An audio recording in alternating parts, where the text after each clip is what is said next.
everybody. Welcome back. This time we have the players from Star Wars, Rebels, and Clone Wars here to talk to you all about their universe. How is everybody? Doing great. Doing good. Very good. Vibing. I think Dee is actually on a spaceship right now. I think at the very least a time cube or something. I'm coming to you from outer space. All right, folks, sit up, strap in. Here you go on a ride into outer space. And tonight, you're going to have my friend here, Ian, hosting the panel. Enjoy yourselves. Here we go. Go ahead, Ian. Awesome. Thank you, first of all, everyone, for coming and gathering and doing this. This is going to be super exciting. I know as a fan of Star Wars, I'm personally ecstatic about this, but I know when we're doing this kind of stuff, to think about putting it together, you got to think about what would make me excited as a fan, and this is it. So I know Star Wars fans are going to freak out about this. So first and foremost, kind of got a question for everybody. What does it feel like to be in a franchise that almost extends beyond the media that it's in? Various medias. Who's going to see? We're all too polite. Who's going to go first? Come on, you could talk for days on this. We'll go in reverse order of age. Well, then I'm first, I think. What are you saying? Who's the oldest Jedi? Come on. I'm right. I think I'm the oldest. I'm the oldest. It's interesting because, you know, having done voices in a number of fandoms, I think Star Wars, well, actually, aside from the DC Comics, Star Wars is the only one that I have my nerddom rooted in, you know? Yeah. Because there's so much stuff. People are like, oh my God, love, you know, stuff. And they're talking about stuff that, like, dude, I was drinking in college. I didn't watch that cartoon. Right. But Star Wars, I have, you know, a vivid memory of going with my mother to the drive-in to see the first Star Wars movie and having her fall asleep and decide it was boring and leave before it ended.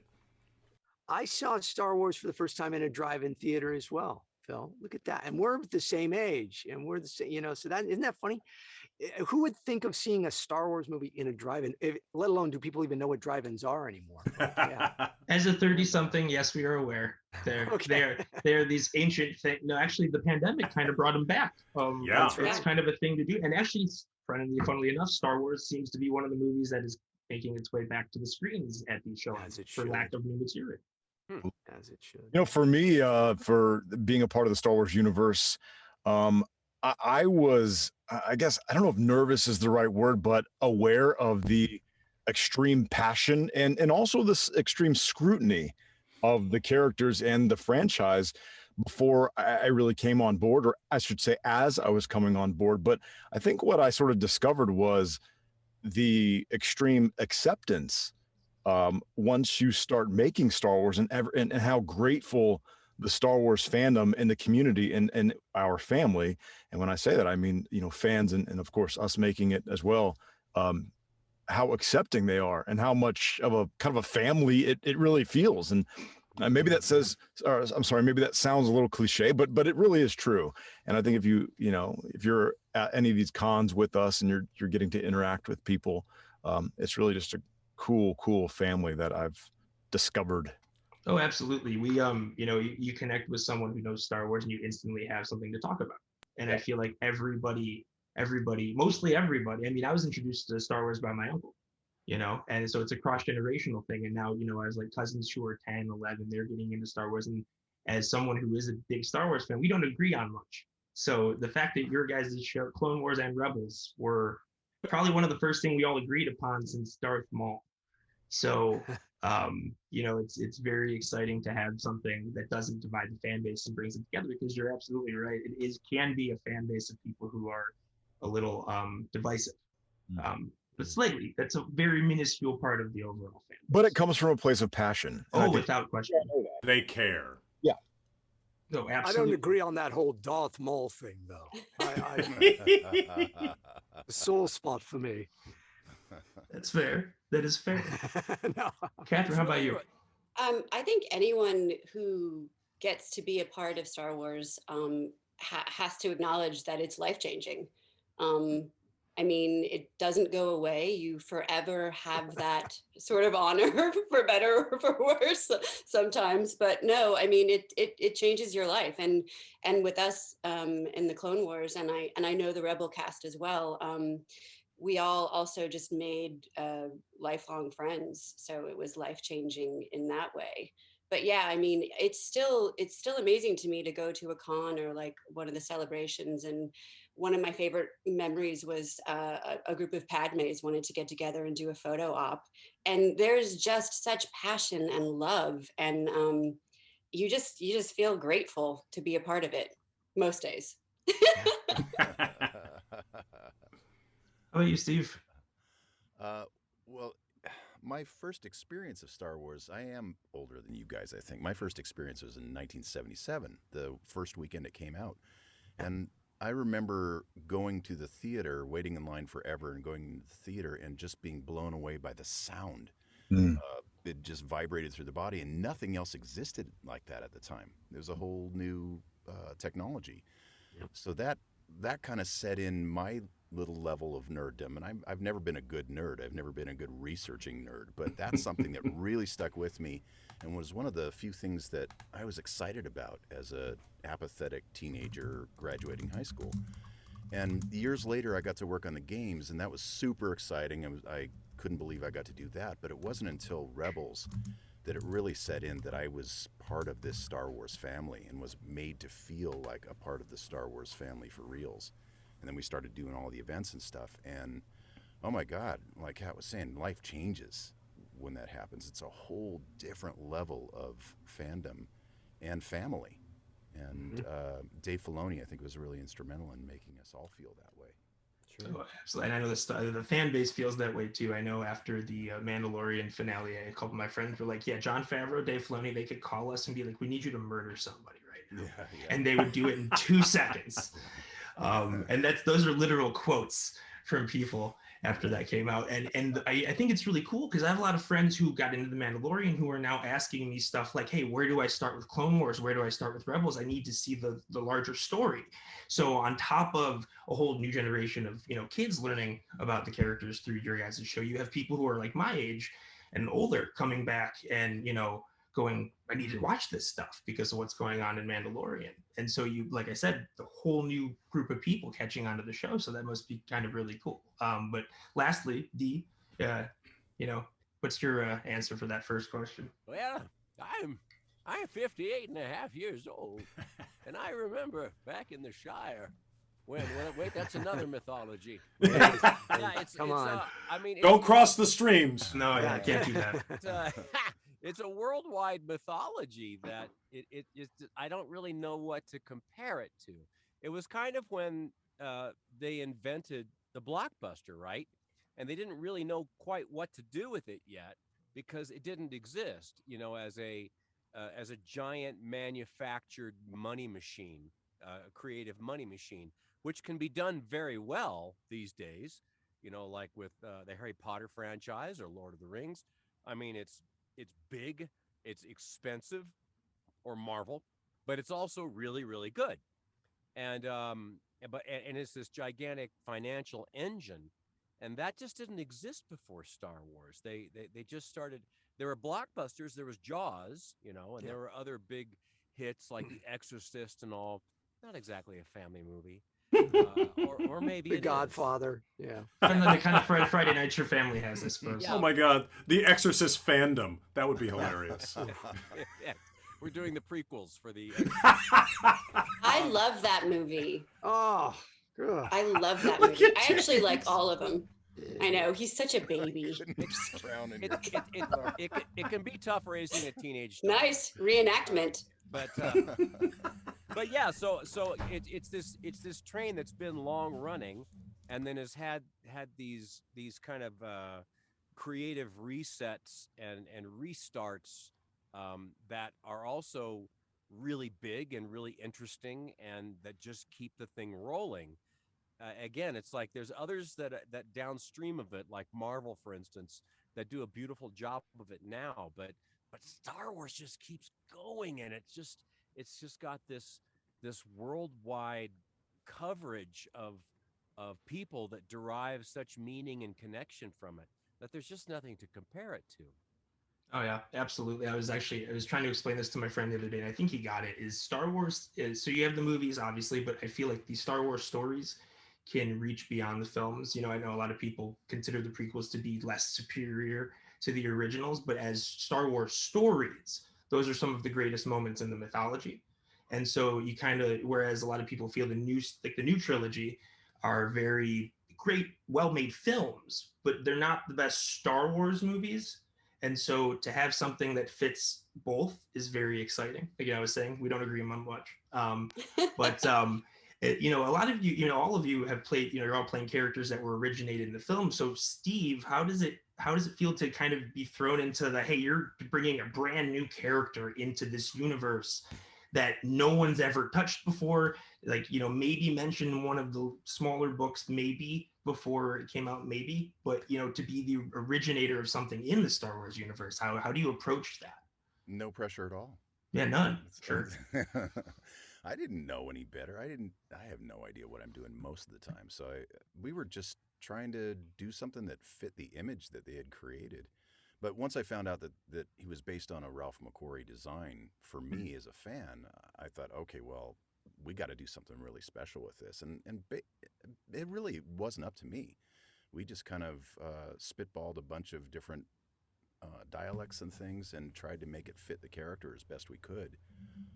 I was just glad that he had a story and he didn't get killed by the second episode. So I was just grateful to be there.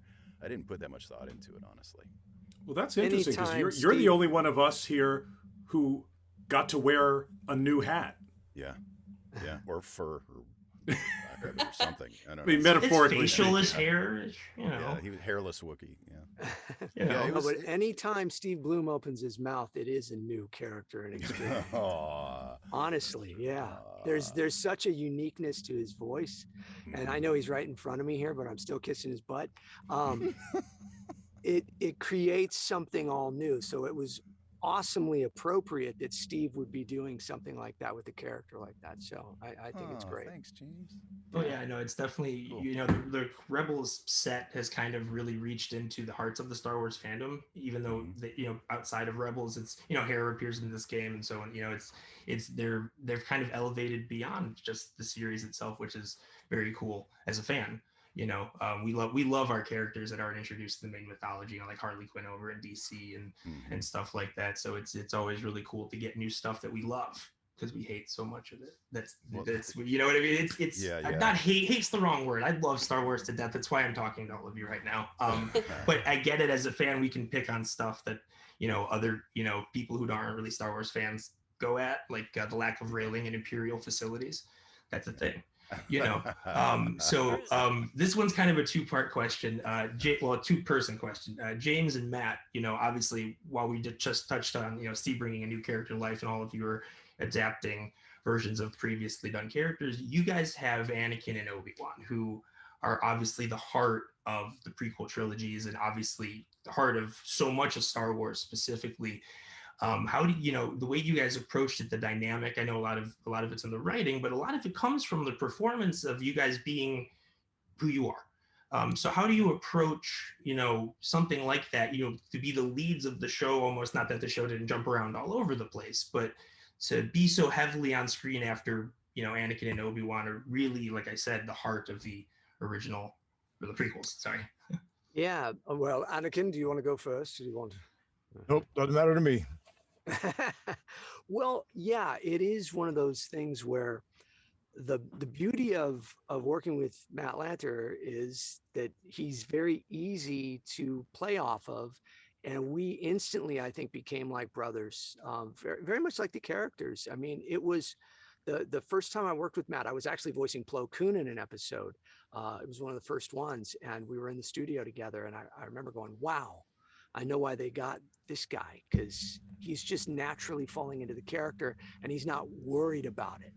a lot of times as voice actors, we tend to kind of worry, okay, am I going to sound enough like him? Am I going to do that? You know, and Matt just relaxed into it, which is exactly what Anakin needed. But it allowed me to relax into Obi-Wan and then really fall into that you see by, you know, Attack of the Clones, just that banter they had. And I remember Filoni would always be going like, there's my Anakin and my Obi-Wan together, because we'd be off in a corner talking about something. You know, we're both like gearheads. We love tech. We love. Matt is a big nerd, even though he doesn't look like one. He's a huge nerd. So it makes it very easy to just flow, though, once we then get on the mics and start doing it. And so I always felt that we really work well together. It was just half fun. of why I'm a nerd is I have the nerd body type. That's really half. Yeah, I know, but Matt's an enigma. What does that mean? Hey, you haven't seen my stomach since this pandemic, man. I'll show you. I got a dad bod. Daddy's got some midriff. I haven't seen my feet. Who has? You know, for me, I do second what James said about kind of falling into the characters, and really it became easy and it became second nature after we did it for I think a short time. For me in the character of Anakin, I think I had sort of looking back, I'm sort of relieved that I wasn't a fanboy of Star Wars, because I believe I would have been really worried about what I was doing. I'm also grateful that Dave Filoni at my very first audition didn't tell me that it's for Anakin. He told me it was a character, Deke Starkiller. He told me, hey, you know the character Han Solo and Luke? And I was like, yeah, of course. And he goes, just do like a combination of that. And I was like, okay. And I remember that scene was with R2. So I just kind of did what I thought. And I'm grateful that they didn't tell me and that I didn't know. And then I'm also grateful that it was very much, my phone's going here, hang on. It was very much on purpose to not do Hayden. I think they were going away from Hayden. I don't want to say away from Hayden. Hayden did a great job for what he was assigned to do, but I think they were trying to get a different energy and an attitude from that character. For the length of time we were going to do the show and who this character was going to become, you had to really like him in a different way, and you had to accept him in a different way. As well, we had to think of Darth Vader or anything with him. We had to see that star pilot. We had to see the hero. We had to see the heroic, soldier with some bravado, and so they really gave me the freedom to do that. And I wasn't at all having to do Hayden, so that pressure was gone right away. Now, like the pressure to sound like Hayden from the fans, it's just not something I'm worried about. Also, because we recorded so far in advance of before it ever came out and anyone ever saw it, that I think by the time it came out, we were already just in our groove. And I didn't have to worry about, like, if you're doing a network TV show 3 weeks later, 4 weeks later, audience sees it, you get feedback. So I didn't have to worry about any of that. Looking back, it all really fell into place really nicely, I suppose. Yeah. And and I'll piggyback on that. Like, I've been doing Obi-Wan for years on like the micro series of the Clone Wars and then all the games that were based on the movies. And before that, it was very much sound just like Ewan McGregor, sound just like Ewan McGregor. And then the show came along and said, you don't have to sound like Ewan McGregor. And I'm like, well, it's too bad I'm stuck here now.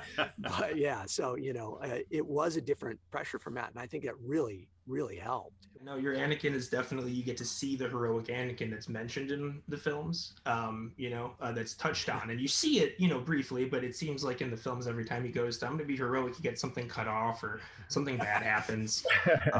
There's someone gets something cut off, it's not always him. It was a brilliant move by George and Dave to expand that character to make the audience care about him, because it makes the fall more tragic and it strengthens the saga as a whole.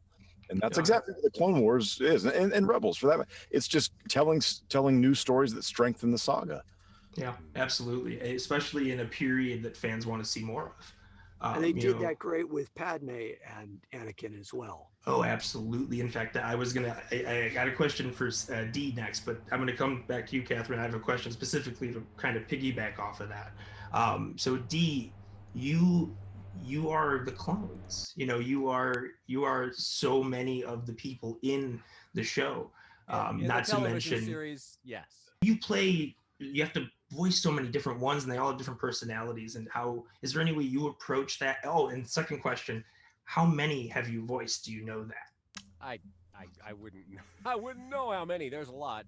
There's a lot, and I know that there are people that know exactly how many, and they have a list and they have a picture of it, and they'll show it to me, but I don't know. Yeah, but it's a kind of a thing that I really glad I didn't know what it was going into it, because I frankly wouldn't have believed that I'd be able to take a swing at that ball. It's really, I mean, it's a really unique assignment that I don't think I'll ever see anything like this again. I mean, it's just a very, for many reasons, just a really unique, creative challenge, and I feel it's weird because I feel a kind of ambivalent about it, because part of it, like you say, it's like you say you are the clones, and for me, it's like I don't think I'm the clones. It's like, I first of all didn't originate, I didn't write it. I didn't originally play the clones or the originator of the clones in the features. And then in addition, all the people that are involved in the animating and the writing and the lighting and the processing and putting together with the artistry and the magic that they do, it's a great collaborative team effort that creates every character that all of us participate in, and I'm very reluctant to take ownership of that. I will happily take prideful ownership in some of that, but ultimately I see it as a team effort. I take the clone attitude that it's a team effort. I like that. No, as someone who dabbles in production, it really is a team thing. It's all the piece. It's the mise en scène. It's the sum equals the total. But as someone who is a ginormous fan and I've watched the movies and everything, the fact that it just came out of my mouth that you are the clone should show you that your performance really has influenced the fan base in a way beyond that only your voice can really do. I appreciate that, and I feel very connected to it and very appreciative of it, and it's a great responsibility, because I know this means a lot, as we all feel. I think that these characters are not just some silly little cartoon. These are characters that people from children all the way up to grown-ups. I've seen an over 80-year-old fan that I met at Star Wars Fan Days at the Star Wars weekends that we did in Orlando once upon a time. That these characters really touch people's lives, and some people, it gives them a reason to get out of bed. Some, it just gives them a way to connect with their family. Some, it gives them a way to get through very difficult situations. I don't want to oversell it, but it's really meaningful to a lot of people, and I think that we all feel that and have seen that. And for me, that started with when they took us to a convention down in Dallas, I think it was. Yeah. Back when Clone Wars was starting, it's like I'd never been to a convention, and that's when I saw it's like, wow, this really means a lot to a lot of people, and I've got to take that seriously. It's a very precious thing. Yeah. Well, it's like you were saying earlier, Dee, that Star Wars changed the game, because prior to that, fandom was niche. Mm-hmm. Anything that people cared this much about, there were 6 of them. But Star Wars took, fandom and blockbuster and put them together. So all of a sudden there are millions and millions of people worldwide who this means the world to them. Oh, absolutely. Then once you release a disco version of the theme song, then it just reaches a whole new plateau. Yeah. But to jump back about the question of building on the performances in the film, Catherine, Padme's hinted to be a lot of things in the film. Great politician and this, and you get to see her be a badass, and you get to see her kind of, try and flaunt her stuff on the floor of the Senate in regards to like her prowess politically. But you really got to delve into all of those aspects. You know, a lot of what makes Padme came from, you know, what you got to do on the show. And a lot of people got to see things that they really wanted to see in the films that didn't necessarily get to see, you know. So what was your favorite part of just that experience, getting to do that? Well, first, I want to circle back on the D thing really fast, just to say, because I come from a military family. And my father, who was a soldier for most of his life, said very early on, he's doing a really great job with that. I think it might have been the Rookies episode or something. Oh my God. But and then again, I just know a lot of people in the military, and over the years, just soldiers would come to conventions and say to me again, just what a great job he did of portraying Yep. a soldier. And so that there hasn't really been a lot of that, you know, done that well. So I just he's very humble. That means a lot. But he's obviously did an amazing job. But so when you describe the way that Padme is in the films and she has all these facets, I agree with you. There were some people, I think, sometimes who thought she was really one note, or they saw her that way. And I'm kind of like, what did you see? She's not a wimp. She's like not a damsel in distress. Right. So I was always fighting, like, she's not a pacifist. She's not a damsel in distress. She completely would love to work things out diplomatically, but if that's not going to work, then she's perfectly willing to pick up a blaster. And I love the most about her, her integrity and the things that she does for her friends and for the people that she loves, which sometimes are even just her countrymen and women. So we really got to show that. We really got to show the heart of her and why she does the things that she does. But Dave was so great, because anytime there was a script where she was written kind of wimpy, or and that didn't happen. I mean, our writers were amazing, but he was just really great. If I was like, can I tweak this one little phrase right here? You know, he would let me do that. And I think it just allowed the crafting of this character that I'm always amazed how many people, because I love her, and I'm always amazed how many other people love her too. So Oh, she's awesome. You know, and the love story that we got to have with Anakin and Padme, again, you got to see some of the stuff that you just didn't have time to see in the films, and we had so much fun doing that, and with Obi-Wan, the sort of, you know, brother sister banter kind of stuff. Yeah. We just had a great time. And then the relationships that we all got to have with Ahsoka, which showed unique aspects of all of our characters. Oh yeah, absolutely. She's we'll touch on her and Dave Filoni in a tiny bit, because obviously that's a huge part of propelling into what people are seeing right now. But Phil, I have to ask, Bail Organa, the character.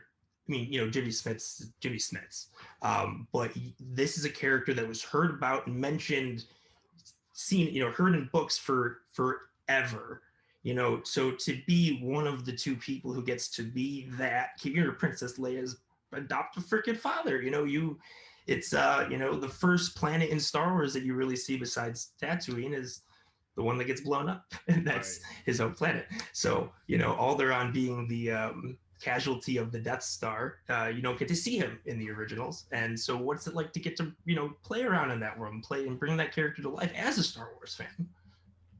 Well, I mean, mostly it's like we were talking about before, stepping into someone else's shoes. And in this case, it was, you know, literally, I mean, because the character was still existing, you know, basically in the films. So I had more of a responsibility to match Jimmy. And, you know, he's not Christopher Walken. He's not somebody you walk around doing an impression of for you know, as a party trick. But I actually had weirdly done a match for him prior to that.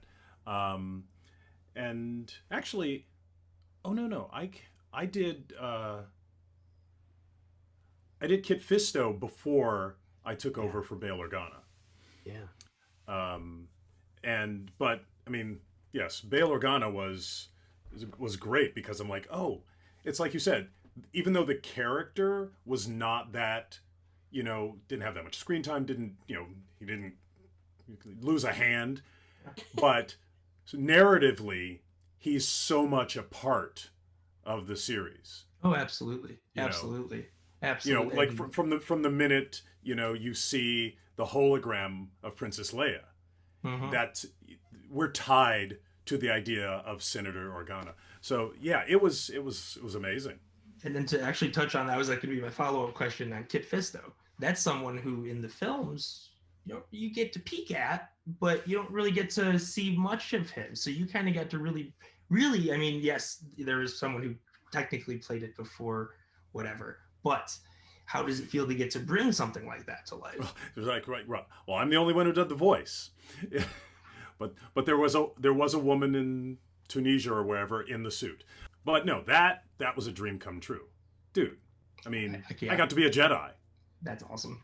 And not just in my bathrobe swinging a paper towel roll around in the house. I bought the lightsaber at Galaxy's Edge. Okay. So it's official lightsaber. The bathrobe's mine, though. But yeah, no, I mean, that's one of the wonderful things about this job is every once in a while you get to be your childhood grown up, and do things that, the pretend stuff you used to do in the backyard for real. Yeah. Ish. No, yeah, absolutely. I did you get to pick your lightsaber? Or was that the old lady in the makeup? Although I will say, I do have to say this for historical purposes, I took over the role from someone else. As did I. Really? I didn't know that. Yeah, Gary Anthony Williams was originally cast that's interesting. Right. as Kit Fisto. Yeah. Okay. But he had an on-camera job that made him unavailable, and so I came in and revoiced and then continued on. Who was playing Anakin before you, Matt? I think It was Matt Lucas. he did Right. the Clone Wars series prior. And actually they had recorded James, you might know a little better. I want to say like 3, 4, 5 episodes. Yeah, it was about 4 or 5 episodes. Yeah, and you had to go back in and ADR it all basically. Yeah. I went up to the ranch and ADR'd like the 4 episodes. So the film, the Clone Wars film that came out is really, it's half of my performance. Your voice, not your timing. Yeah, exactly. So really, the original Matt did a good job of sounding like the original Anakin, and that was the original mission.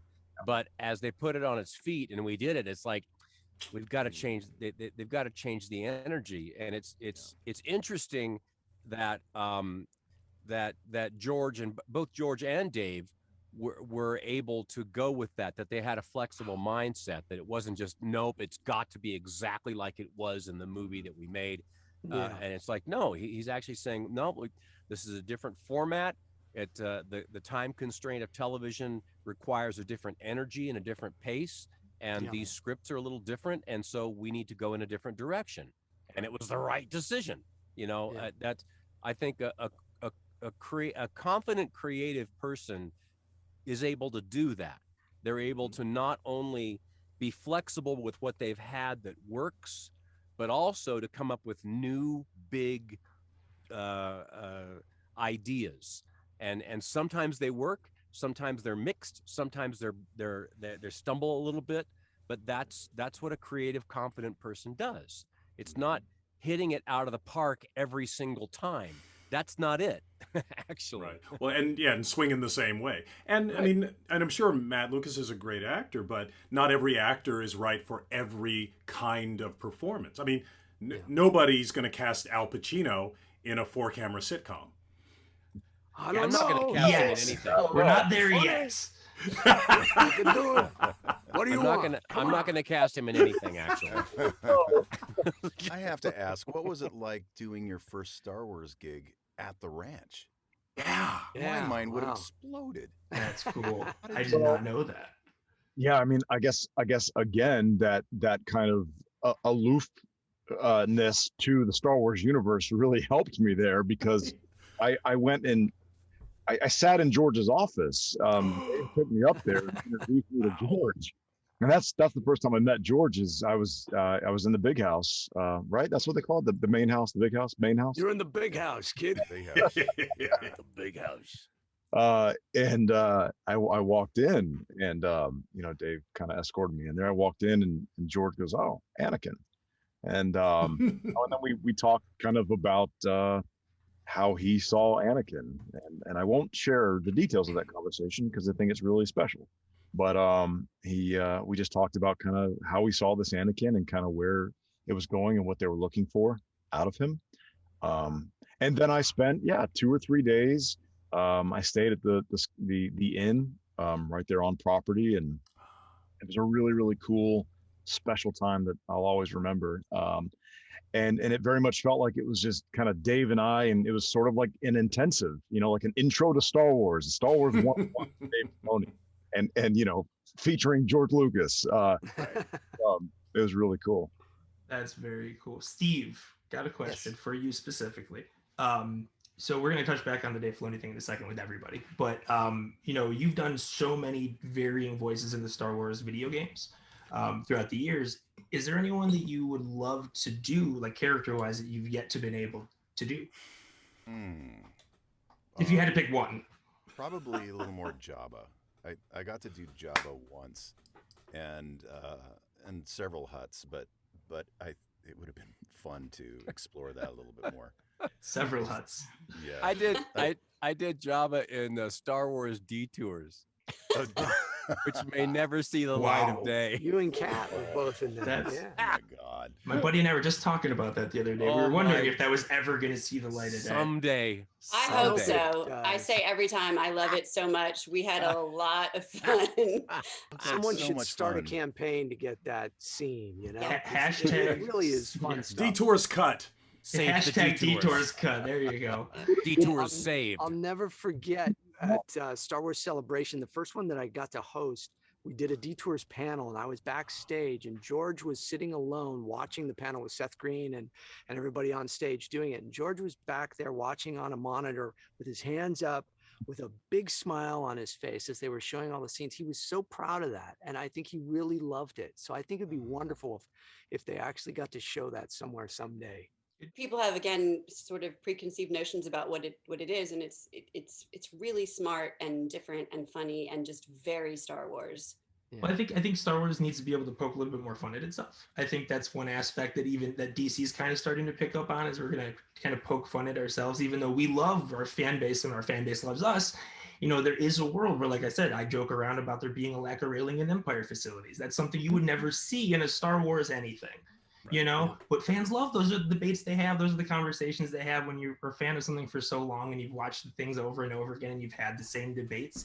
You think of stuff like that. And I feel like that's something that the Star Wars world would sorely benefit from. So speaking of benefiting from in the Star Wars universe, Dave Filoni, you know, a lot of people feel if it wasn't for him that Star Wars wouldn't be able to kind of continue in the facet that it has in regards to the way it reaches the fans. You know, because the Clone Wars and Rebel series, specifically now Mandalorian, is compared to the sequel trilogy, is, I'd say, looked much better upon in the eyes of the fans. And then a lot of people give that to Dave Filoni being kind of the keeper of the story post George Lucas. So what's it like to get to work with this for all of you? What's it like to get to work with someone like Dave Filoni, who is just seemingly just so spot on with the world, because he loves it, you know, too, as much as the fans does, and it shows. Yeah, well, Dave's the right-hand man who really learned next to the master what these stories are and how to do it in both kind of a philosophical sense and in a technical sense. And so there's a stamp that I think that his participation brings to the project that has a definite feel of authenticity and familiarity that is unrivaled. I don't know who else can bring that, because nobody else has had that kind of partnership in working with George Lucas. It's not all fans realize that George Lucas was directly involved on a day-to-day basis with overseeing the creation of the Clone Wars and projects since then. And I mean, no longer is that the case, but back then he was very much involved with that. And Dave, he soaked that stuff in, and it's in his bones. Yeah. Dave is a storyteller. He understands Star Wars, and while that may have been under George's tutelage, and he just understands storytelling, and he also understands characters, and what, you know, in the characters' interaction that you need in order to propel a story. He just gets it. And the broader spectrum of what George was about too, Kurosawa and all these classics, and even the old serials that, you know, Raiders and Star Wars come from. Dave was a fan of those things before that. And then with George, again, as Dee said, you know, he spent every day with him for years. So he got that. So they spoke the same language, but then Dave was a great translator, because there were many times for Clone Wars where George would say something and it would almost be like they're speaking a different language, and then he'd turn to us and then say it in our language, and we'd get it. And that just happened all the time. He'd be on the phone with him and he'd be like, I just got off the phone with George. And we'd be like, what? You know, but he could translate George Lucas better than anybody else, and still get it, I guess. Yeah. It's also still a testament back to George, though, because when Dave was hired, you know, a lot of times people get hired for things because of what they've done previously. And David had, of course, done stuff. But you know, Dave tells the story about like kind of being surprised about all of it, and you know, and that's a testament to George and the decisions that they were making about finding the right person that was really right for the job, and had the love for it and the heart for it and all of that. And now it's, you know, he's Dave Filoni, and we all know the hat and we know the man. But at the time, he, you know, it was a big jump for him, and he was the right person, and that's a testament to George again. Yep, absolutely. Yeah, I'm impressed with Dave's level of care in the studio. To sometimes an hour and a half of a 4-hour session was spent with him filling us in and giving us the overarching vision that he was trying to create, with episodes sometimes that we weren't even in, that were to come.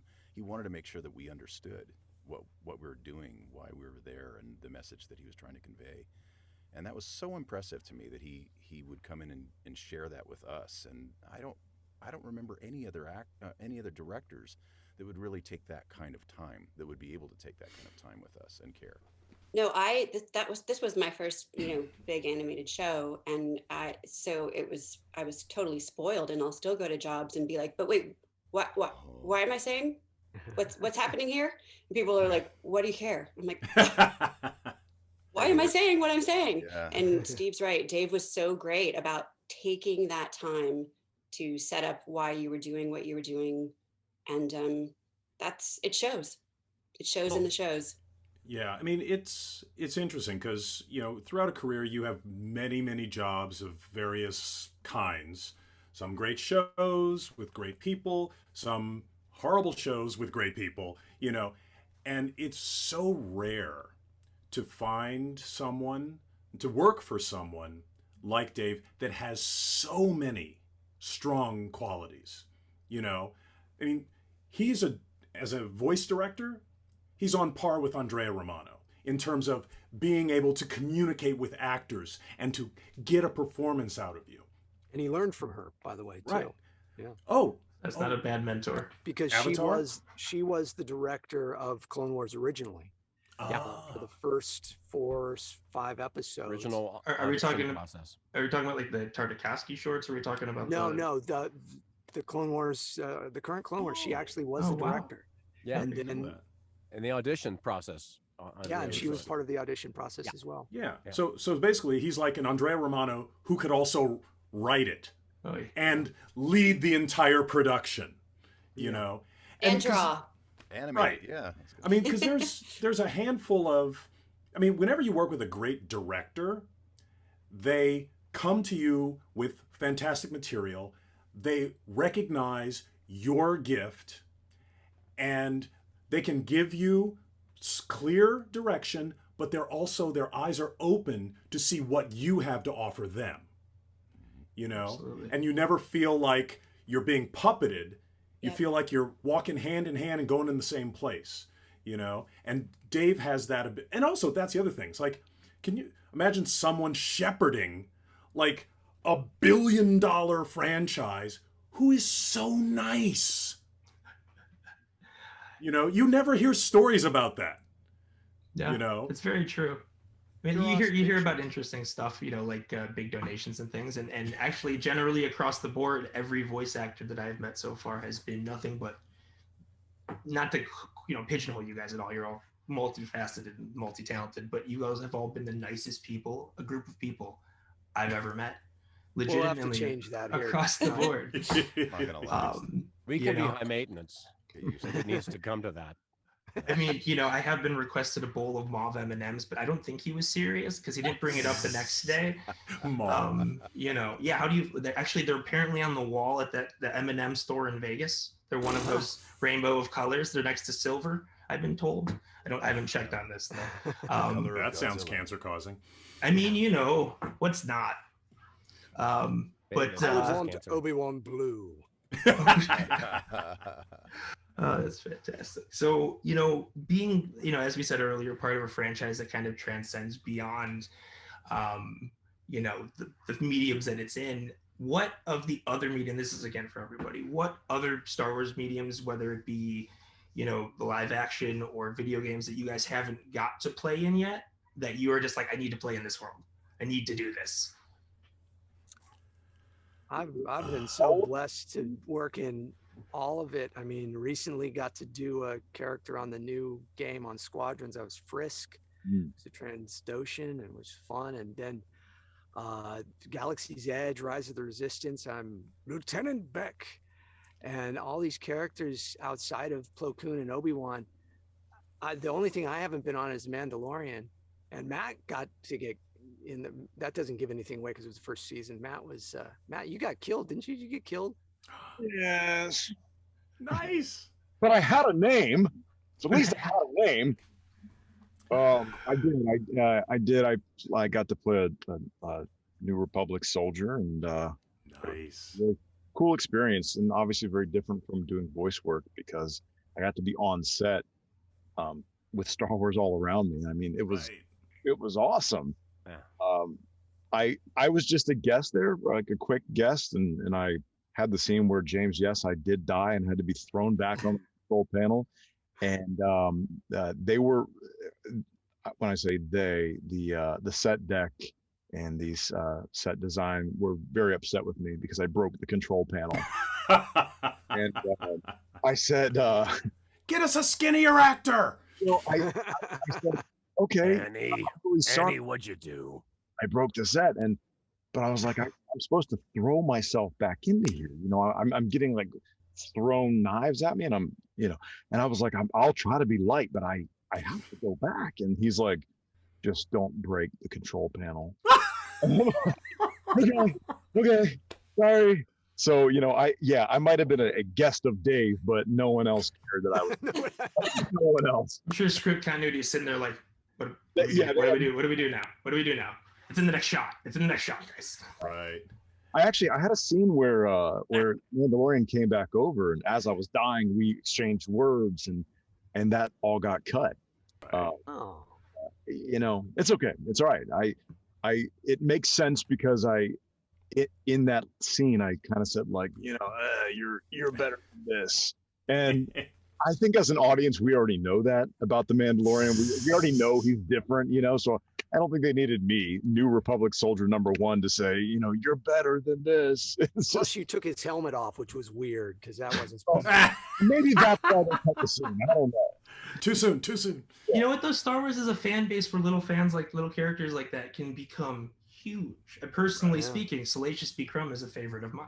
Me You too. know? I love him. Just something about him, you know. I love him. You know, and I kind of Muppety. assumed if you know Bibb survived, maybe he was alive still. But you know, if anyone ever talks to Dave Filoni, ask him that for me. You know, find out if Salacious B. Crumb's still alive. He's in Detours, just another reason to get of Detours course. out, and Got Seth plays Hashtag him. release Detours. That started here. Seth plays One more him, reason. so need to This need to get that guy, out. this guy that I played was a super small character, right? But to what you're speaking of, I had to do the whole like 360 camera. They did the model of me. I had to wear my cloak. I was stepping from the trailer to the set, which was literally like 75 feet. I had to wear I mean, I was not an important character, but they, you know, every character, like you say, you never know. Sometimes people, these little characters, and they just love them just because, and they explode. So every single character, I'm pretty sure, got the same model treatment and all that kind of stuff. Nice. I'm so jealous, Matt, because that is actually a dream. You know, there's like a handful of, you know, things like, oh, I want to play Broadway. I want to be in on camera in Star Wars. Yeah. And the really like gut-wrenching thing is I had a chance once. Oh. And couldn't do it. It was, I mean, what was it? For Mandalorian. I think as a, you know, because had helped with some sort of development stuff that they were doing. So they like threw me a bone. It's like, hey, would Phil, you know, like to play a stormtrooper? I'm like, yes, absolutely. It's like, great. It's 2 days of shooting.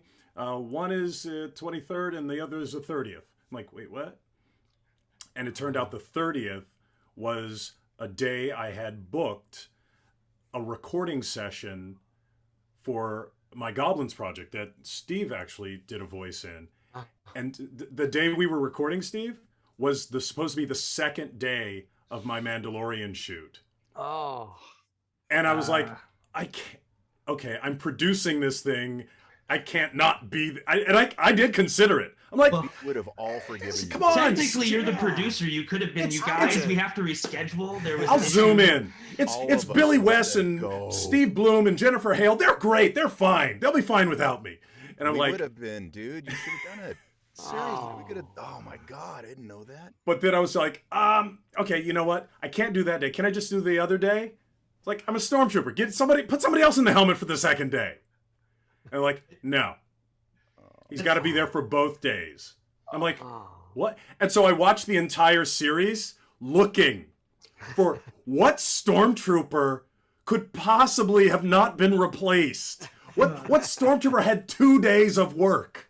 But you know that if that happened, there'd be a sect of the fan base that would know it. Yeah. We would know that. We'd be like, oh no, Phil's only the stormtrooper in this like this shot, and that shot it's so and so and so and so. He's 2.5 inches shorter. Yeah. Well, actually, what I thought was looking at first season, the only stormtroopers who really would have needed to be there 2 days were the 2 bike troopers with Baby Yoda. So I almost blew my own brains out when I realized that. That you know, I mean, we're the kind of fan base that knows who the pink shorts guy who recorded the you know, Ken Nightingale, who actually just passed away last year, actually. But if you ever see the shot in the filming in Mos Eisley and everyone's fully dressed and there's the one guy with the pink shorts and no shirt on, his name's Ken Nightingale. For those of you that don't know, we know those kind of things. So you know, you're in too deep, man. Nerd alert. You know what though? You know what the funny thing is though is I'm not. I comparatively speaking, I am not in the. You know, there's people who put me to shame. I know. Sam Witwer is one of them. Yeah, true. Is he that big of a Star Wars fan, or would he just put me to shame? I was the biggest until Sam arrived on the scene, and then now I just sit back and I'm like, I can't even. It's not even possible. Sam will cut. So that's a good thing to touch on. You know, a little bit. It's been touched on a little bit by everybody, but the whole Star Wars fandom being involved. You know, and all you kind of hinted that you didn't really know who you were going into play. So how does that? You know, how do you freak out about that? Do you freak out about that? How does that? What do you do after being and finding out something like that and having been a Star Wars fan? I think all of our stories are so different because I knew that I was going in for Padme, but and I had actually already been a part of Star Wars, which was my very first voiceover job ever. which was Mission Veo in Knights of the Old Republic. And that was my second voiceover audition ever. Papa John's was the first, did not get it. But so speaking of Andrea Romano, I was still really new when the Clone Wars was being cast, so I wasn't on the audition list. And my agent at the time called and said, "You have to see this girl. She is Padme." So so that was my thing into it, and I knew exactly who I was playing, and felt comfortable auditioning. Didn't realize what a big deal it was going to be, but loved Star Wars. So have yet to do the on camera. So that's my next. But yeah, so that was the thing for me. I knew exactly who I was going in for, but still didn't hear about that I had gotten it or not gotten it for quite a while. And still the day that I got the call that I had booked the role, like I literally screamed. I mean, it was a dream come true at the time. Did you call Papa John's afterwards and as Padme and be like, I was like, "Hey, suck it, losers. I'm Padme." And now, eat that Pat, pizza"? Pat, you did get to play Padme on screen in a fan film. Yes, yes, That, Oh, and I Yes. got to play Obi-Wan in, yes. and Kevin Smith is in. And, Yep. yeah. Yep. Use the Force. We had to use the Force. We had a good time with that. I Never still heard of like. this. I still make the joke that like, or it's not a joke. In my dream, Padme is still alive. It was a decoy that you saw in the funeral procession. She's been Keira Knightley. puppeteering everything the whole time, and that later there's going to be an on-camera version where she is the slightly more mature woman, and I will be ready to step into the role when that happens. Kat and Phil, I've heard The Mandalorian is doing okay, so maybe you'll have a shot at Maybe. It might be around for another season. maybe. Maybe. Anybody else? What was the question? I forgot. Well, How did you find out? being a Star Wars fan beforehand and then finding out that you were in it, how does that feel? Whether it is, the video games or the shows. I got a funny story about my entry point into Rebels. I went for callbacks to Disney and work with Dave, just trying to flesh out who Zeb was going to be. And it kind of dawned on me that it was Star Wars at that time. But I'm really, really good at just letting everything go. And I thought, I don't have a shot at this. And I just walked away from it. And months later, I got a phone call while I was at a Transformers convention in England.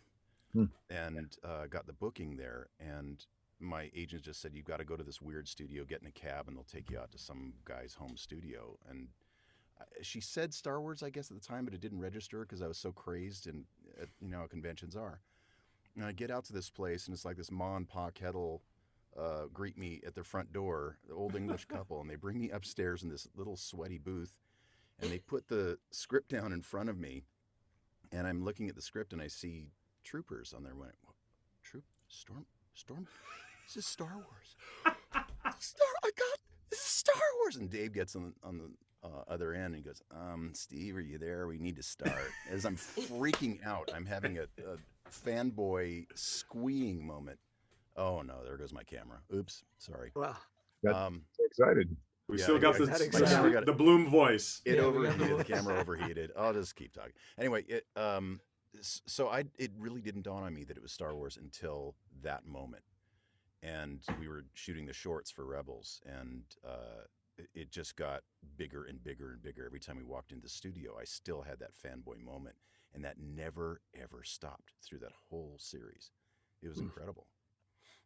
That's really That's cool. cool. That's really cool. Now, to follow up kind of on some of the earlier stuff, with The Mandalorian and everything, the height of popularity of that right now, and getting to come back to the show after it had ended already.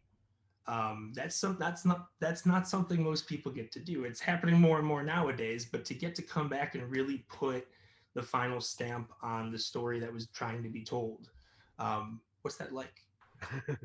It's a breath of fresh air, especially because I think all of us, including Dave, were like, yeah, it's not going to happen. It's not going to come back. And years of people asking, and we had all still done our characters for games and, Lego projects and stuff here and there. And so you kind of never, I think as Kat had mentioned earlier, you never really leave this universe.